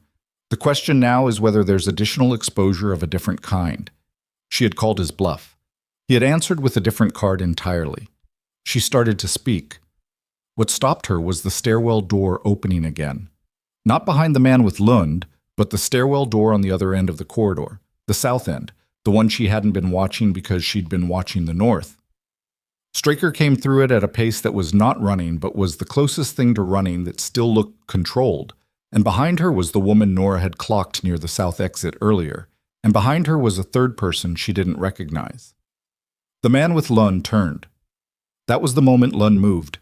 It wasn't graceful. He was 63 years old with a cut above his eye and a torn coat, and he hadn't been in operational situations for several years, and what he did was not the clean disengagement of a trained operative. He dropped his weight and twisted, and the man's grip broke, but Lund went down with it, one knee hitting the floor hard, and the phone with the video feed clattered against the wall, and for approximately 3 seconds, the corridor was a configuration of bodies in motion that nobody had scripted. Straker's people moved fast. The man was against the wall with his arm behind him before he'd fully processed that the balance of the room had shifted. Straker herself was at Nora's side with the specific efficiency of someone who had been heading there for longer than the last 30 seconds.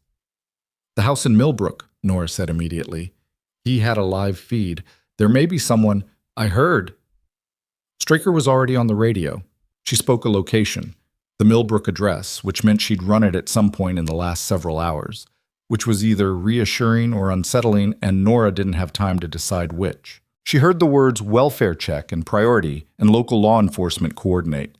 Lund was getting up from the floor with the particular dignity of someone who has fallen in front of people and is not going to make it more of a moment than it has to be. He got one knee up, then the other, then stood.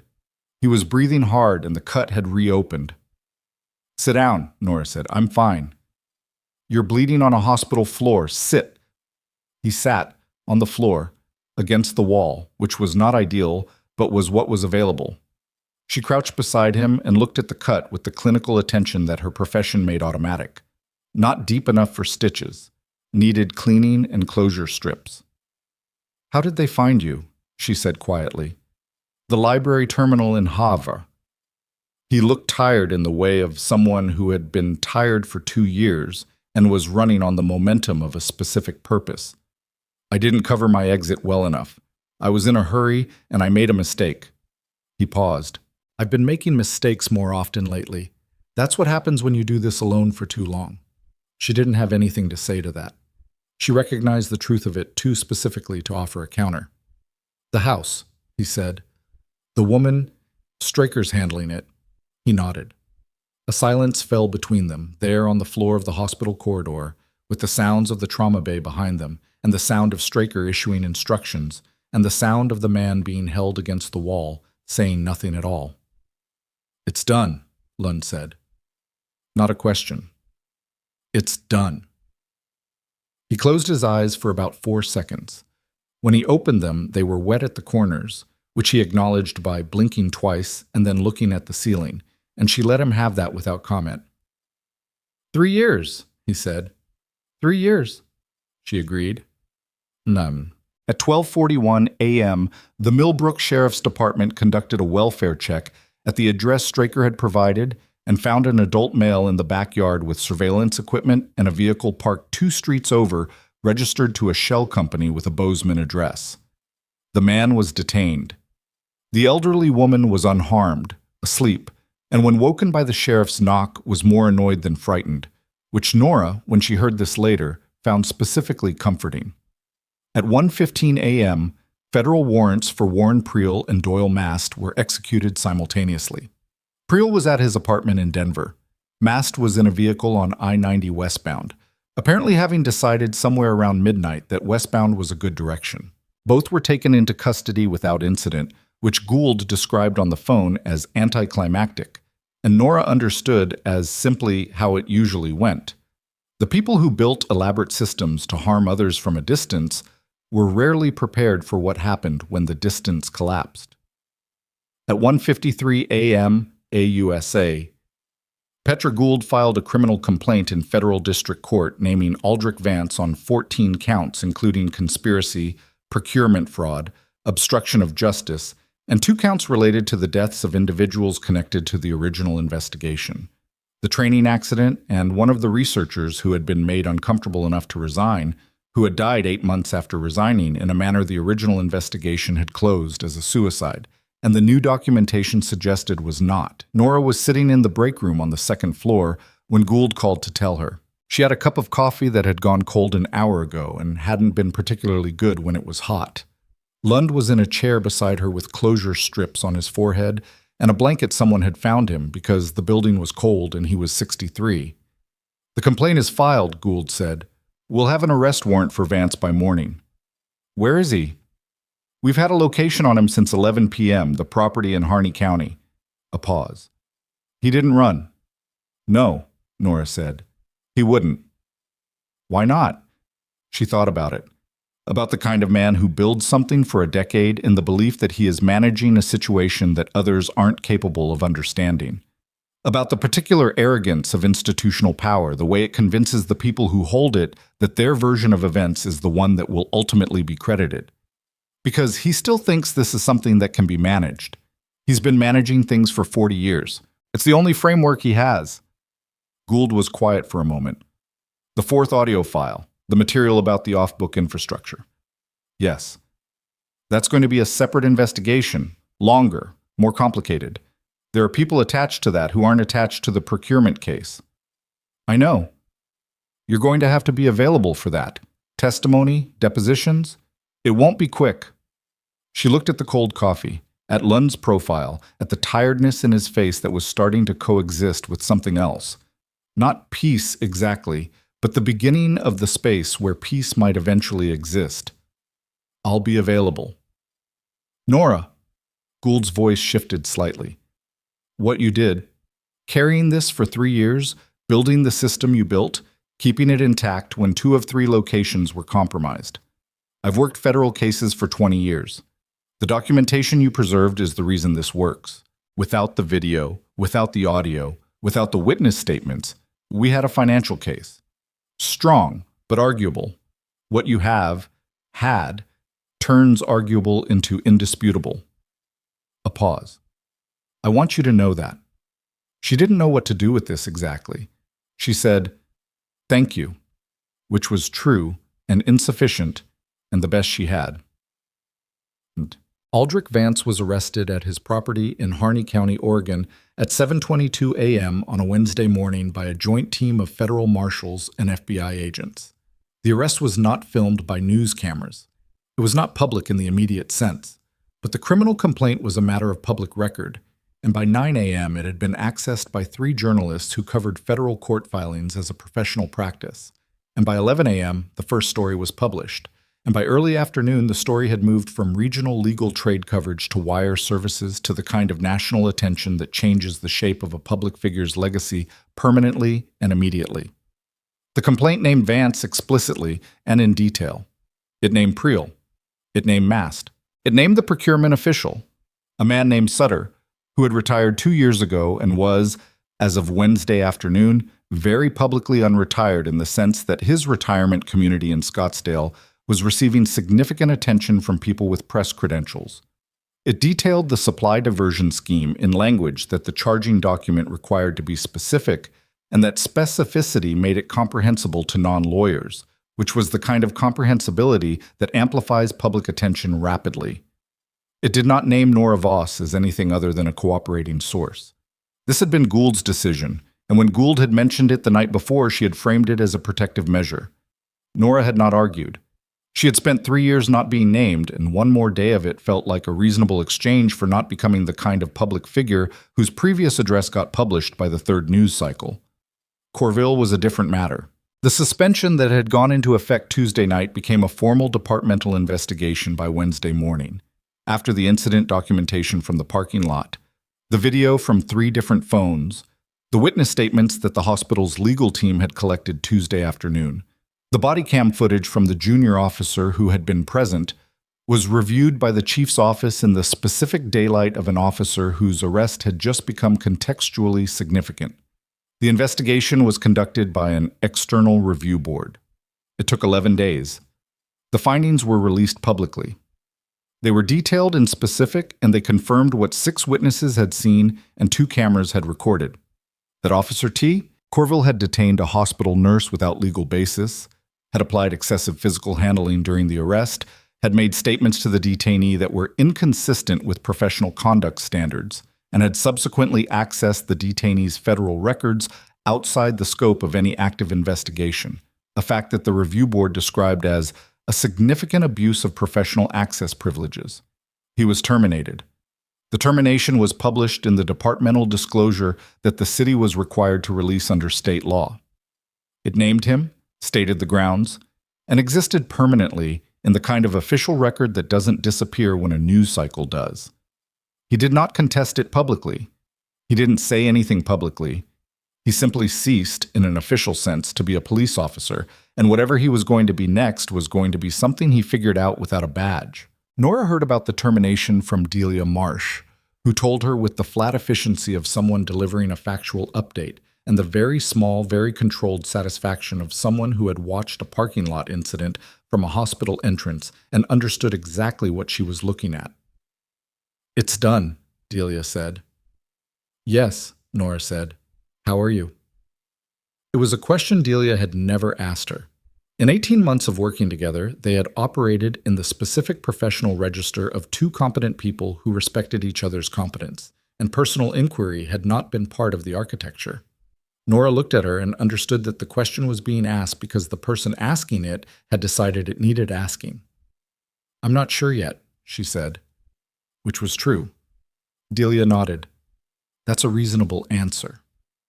2 weeks after the arrest, on a Thursday afternoon when the sky over Denton Falls was doing the specific gray-white of a Montana winter that hadn't decided whether to snow or simply threaten, Major Dennis Haas came to Callaway Regional with two other officers and asked to speak with Nora Voss. She met them in the conference room on the 3rd floor.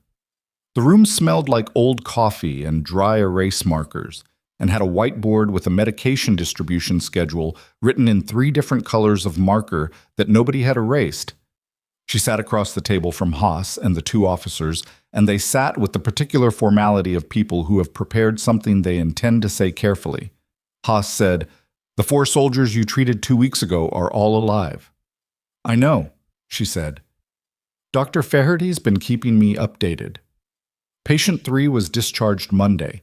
Patient 4 is being transferred to a rehabilitation facility in Billings for the next phase of recovery. His long-term prognosis is positive." "That's good news. It's better than we had any right to expect when we were 40 minutes out from your hospital." Haas looked at her directly. "I want to be clear about something. When I called Dr. Faherty that afternoon and asked about staff with combat medical experience, I was expecting to find someone who would be useful in a support capacity. What I didn't expect, what none of us expected, was that the person we were looking for had been sitting in a holding cell for 6 hours because a police officer decided she wasn't worth taking seriously." Nora said nothing. "The modified chelation approach you used, the countermeasure sequence. We had 3 specialists on a video call during treatment review, and none of them had encountered that specific application for CAS-7 variant exposure. 2 of them have since requested access to your treatment notes for their own research." He paused. "You've been out of the formal system for 3 years. What you did in that trauma bay, that wasn't rust. That was current expertise. You use what you learn," she said, "or you lose it. The Army Medical Command would like to formally recognize your contribution to the treatment of these 4 personnel. We'd also like to formally request that the obstruction charge from November 12th be part of the official record attached to your military service file, not as a charge, but as a contextual notation of what you were doing and why you were arrested." She had not expected this. She sat with it for a moment. "Why?" "Because the record that exists right now shows a gap. 3 years of civilian employment with no notation of why a decorated combat medic left active service. No notation of the investigation she was part of. No notation of the documentation she maintained at significant personal risk." The second officer spoke for the first time. A woman, late 40s, with the specific directness of someone in an administrative role who had gotten there through competence rather than politics. That gap was created by the same people who are now facing federal charges. "We'd like to begin the process of correcting it." Nora looked at the whiteboard, at the medication schedule written in 3 colors, at the window beyond it, at the gray-white Montana sky. She thought about the parking lot, about the handcuffs going on in front of 30 witnesses, about sitting in a holding cell for 4 hours while 4 people were dying and the only person who could help them was the one who'd just been treated like she was nobody. She thought about what it had cost to carry the documentation for 3 years. Not abstractly, specifically. The addresses she'd never kept, the names she'd changed, the relationships she'd let fall into disrepair because maintaining them meant leaving traces. The elderly woman in Millbrook who had never asked her a question, and whether the reason she'd rented from someone who never asked questions was because she'd needed that, or because she'd stopped being able to tolerate being known. She thought about Lund, who was currently in a hotel 2 miles from this hospital, waiting for a formal interview with the IG office that was scheduled for Friday, and who had said to her 2 nights ago over bad takeout in a hospital break room that he thought the mistake they'd both made was believing that survival and living were the same thing. She thought about that sentence for a long time. "I'd like to see the notation before it's finalized," she said. "I want to review what it says." "Of course. And I want Garrett Lund named in the record. His contribution to maintaining the documentation and monitoring the investigation. He spent 2 years doing this without any official status. That needs to change." Haas and the woman exchanged a brief look. "That's a reasonable request. We'll include him in the review process. One more thing." She looked at Haas. "The training accident from 6 years ago, the soldier who died. He was the first person who tried to formally document the diversion and the first person who was silenced for it. His family was told it was an accident. I want them to know it wasn't. I want there to be a record that says so, officially, under his name." The room was quiet. "That," Haas said slowly, "is going to be a harder process. The Army doesn't move quickly on death reclassification." "I know it doesn't. I'm not asking for quick. I'm asking for certain." She held his gaze. "He died because he tried to do the right thing through the right channels. He deserves to have the record say that." Another silence. Then Haas said, "I'll take that request formally. I can't promise a timeline. I can promise it won't disappear." "That's enough." Vance's arraignment was held on a Friday morning in Federal District Court in Denver. It was a brief procedural event. Appearances, charges read, plea entered, bail conditions set. He entered a not guilty plea, which was what his attorneys had advised and what everyone present expected. He said nothing to the assembled press outside the courthouse, which was also what his attorneys had advised and was perhaps the first advice of theirs he had followed without argument. The photograph that ran with the coverage showed a man in a dark coat with his face arranged in the specific expression of someone who has not yet accepted the full topology of the situation they're in. He looked like a man who still believed, at some level, that management was possible, that the version of events he had spent 40 years constructing had enough structural integrity to survive this.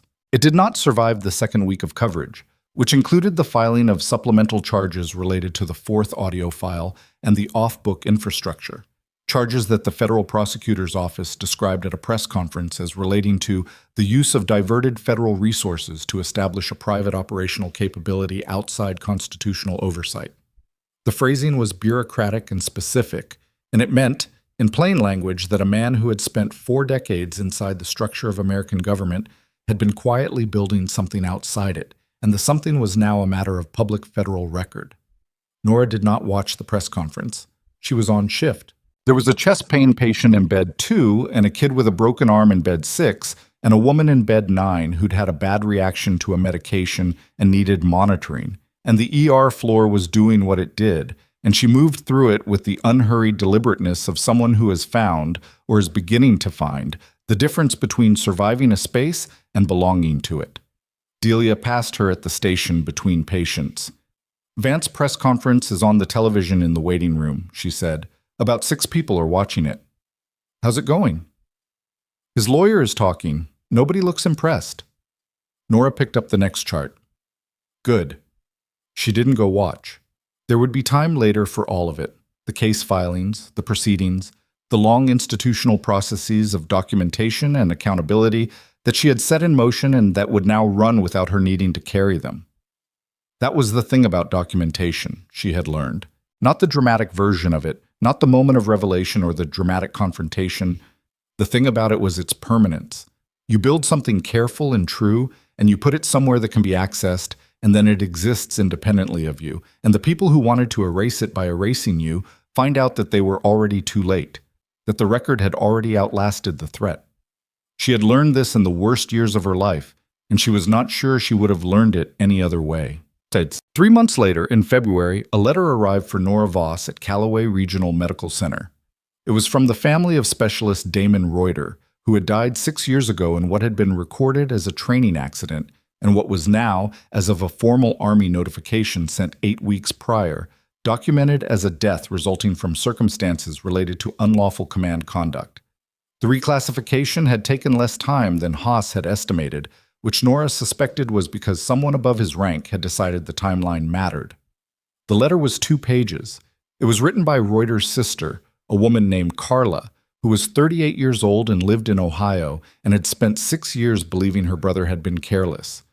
The letter said she had been angry at him for dying the way the record said he'd died.